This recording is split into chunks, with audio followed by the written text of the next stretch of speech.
Hi, play therapists. I am Lisa Dion. I am the creator of Synergetic Play Therapy and the president of the Synergetic Play Therapy Institute. And I am celebrating Global Play Therapy Week with you, where we are honoring the amazing work that you are doing out there and just how amazing play therapy is.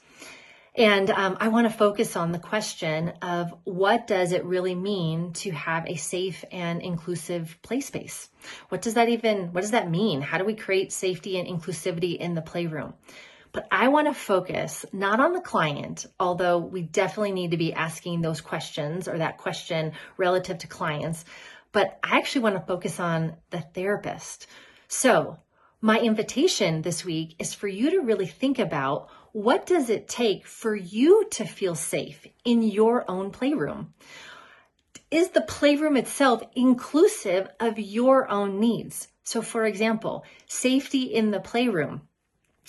Are there things in the playroom, toys in the playroom that are incredibly activating and you just have them in there because you think you're supposed to have them in there, but the reality is that they're really activating and they can bring up a feeling of not feeling safe?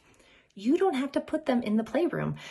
You really can take them out and have a child, because we know children will do that, they'll find something else to do their work with. But that's honoring safety within you. Maybe safety in the playroom is really thinking more about, what do boundaries mean for you as a play therapist, and how do you go about them, and when do you set them? And maybe there's more thoughtful thinking about that whole process. Maybe safety actually has to do with your pacing of how often you have sessions or the type of clients that you work with and when, because if we go outside of our window of tolerance and we start to get emotionally flooded, we start to not feel safe. And so even something like our schedule can influence a feeling of not feeling safe in the play space. As far as the room goes, in terms of inclusivity, there are a lot of ideas in the play therapy world about how to do play therapy. Standard one is you see the kid once a week, you sit on the floor, you sit on the chair, however you go about that. Well, what if that doesn't work for your body? What if your body has different needs? What if you're not able to sit on the floor?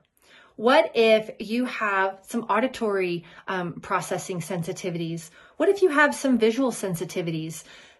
It's really important that we honor who we are as therapists and our own unique selves as a play therapist, and that we're really thoughtfully thinking about what needs to happen in our space so that we feel included. Our own unique self feels included. Our own unique presentation, how we think, how we express, how our body moves, because that is also a really important part of being a play therapist, is your own authenticity.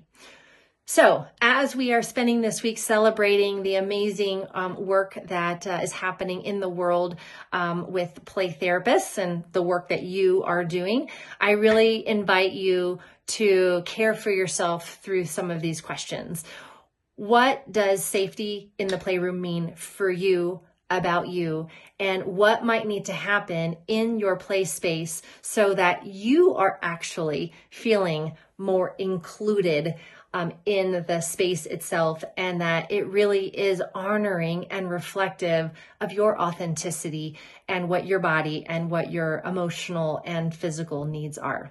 So thank you for everything you are doing out in the world to support children. You are amazing. You are brilliant, and you are so unbelievably needed. And I am celebrating this week with you and for you.